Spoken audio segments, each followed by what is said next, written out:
દરેક વ્યક્તિને ઘરનું ઘર મળે તે માટે રાજ્ય અને કેન્દ્ર સરકાર પ્રયાસો કરી રહી છે, જેના માટે આવાસ યોજનાઓ લાવી રહી છે। ત્યારે અમદાવાદના સાયન્સ સિટી રોડ પર આવેલા સરકારી આવાસ યોજનાના મકાનો સૌથી મોટો દુરુપયોગ થતો હોવાનો કિસ્સો સામે આવતા ખળભળાટ મચી જવા પામ્યો છે।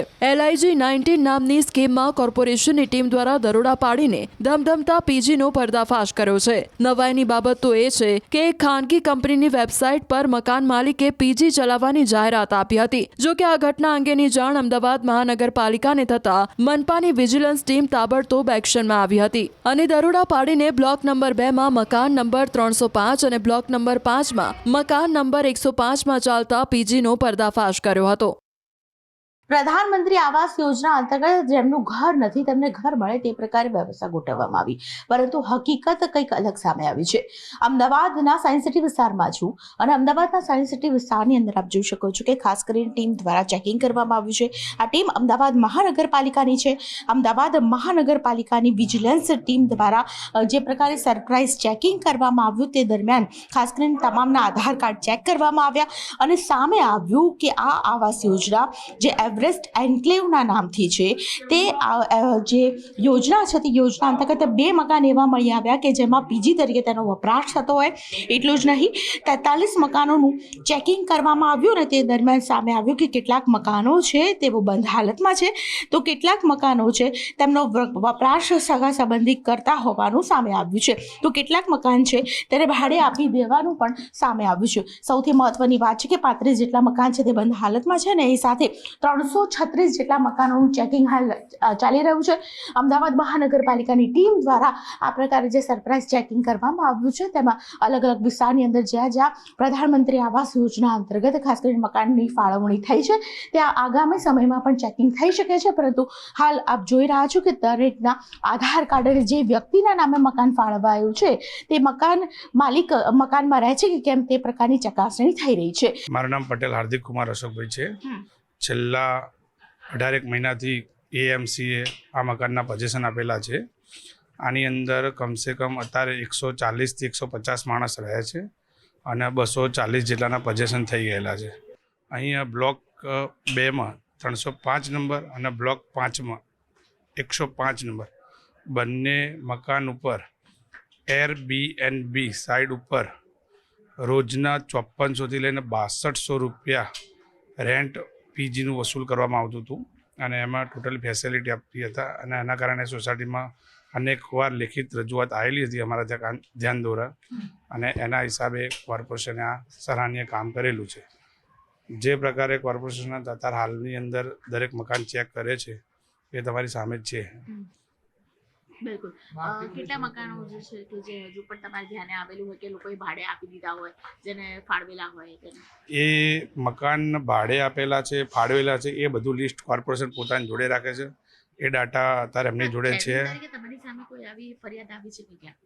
એ આવી હશે તો એમને કોઈ બી મકાન બીજા સીલ કર્યા હશે, એ સીલ તમે ચેક કરી લો। અમે તો અત્યારે કોઈ જગ્યાએ ચેક કરવા ગયા નથી, ખાલી 2 મકાન જે સીલ વાગ્યા છે એ અમારી સામે જ એ સીલ વાગેલા છે। પોઝેશન અમને 2024ના 6 મહિનામાં મને મળેલું છે। દરેકના અલગ અલગ રીતે મકાન બ્લોક 6 છે, મકાન ટોટલ 336 મકાન છે।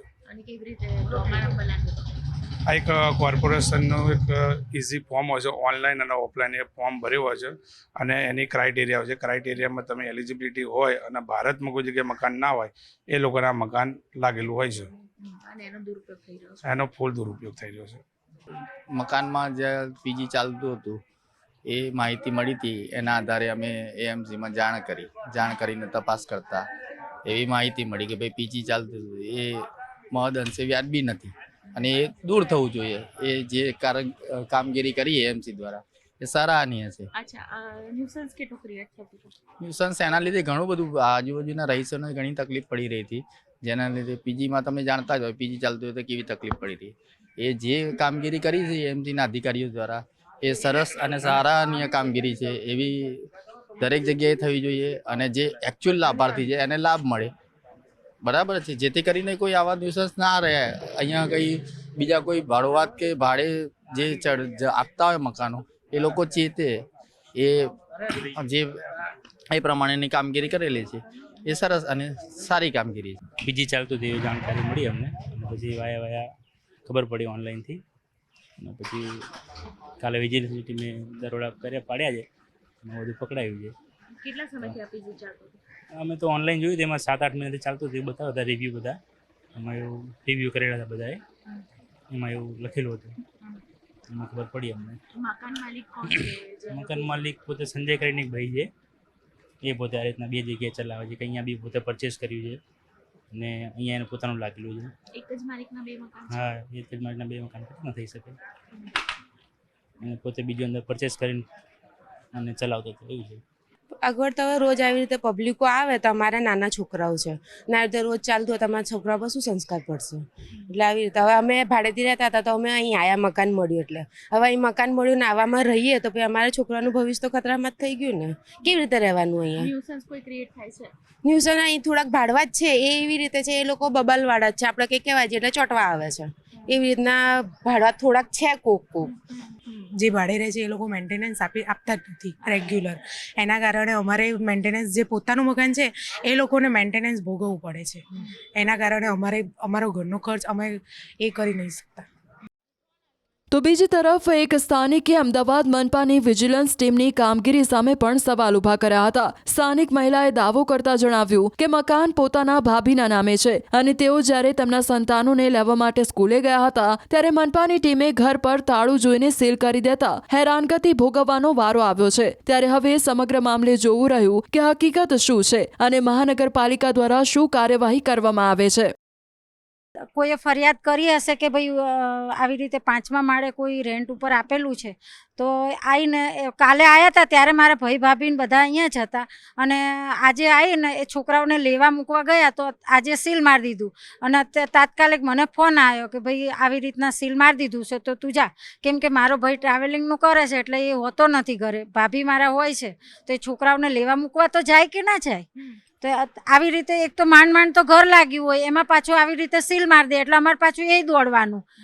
પૈસા અમે ભર્યા છે એમનેમ તો રહેતા નથી અને આવી રીતે સીલ મારી દે એટલે અમારે પાછું ત્યાં. મકાન કોના નામ પર હતું? ભાભીના નામ પર. ભાભીના નામ પર? હા. હા. ને સીલ કેમ માર્યું? એમ કે છે કે કોઈની લોક માર્યું હતું અત્યારે. કાલે તો આવ્યા હતા જોઈને ગયા ખુલ્લું હતું પણ અત્યારે લોક માર્યું હતું એટલે પછી એમણે સીલ મારી દીધું. પણ લોક મારવાનો મતલબ એવો થોડી હોય કે કોઈ ઘરે જ નથી, કોઈ રહેતું જ નથી કે કોઈ ભાડે જ રહે છે એવું થોડી હોય. કાલે આવ્યા હતા જોઈને ગયા પણ કાલે ખુલ્લું હતું એટલે સીલ ના માર્યું ને આજે લોક છોકરાઓને લેવા ગયા તો એમણે સીલ મારી દીધું. પીજી ચાલતા હોય એવી માહિતી મળી હતી અને એ માહિતીમાં Airbnb સાઇટ ઉપરથી ઓનલાઈન બુકિંગ થતું હતું અને ત્યાં આગળ કોર્પોરેશનના અધિકારી વિજિલન્સ દ્વારા રેડ પાડવામાં આવી અને આ બુક થયેલું છે કે આ સાઇટ ઉપરથી આ લોકો બુક કરતા હતા અને 2 ફ્લેટ જે 305માં પીજી હતું અને 105માં પીજી હતું. આ બંને ફ્લેટ અત્યારે સીલ કરવાની કાર્યવાહી ચાલી છે અને અન્ય મકાનો જે ભાડે આપેલા અને વેચાણ કરેલા છે એ પણ સીલ કરવાની કાર્યવાહી હાલ અત્યારે ચાલુ છે.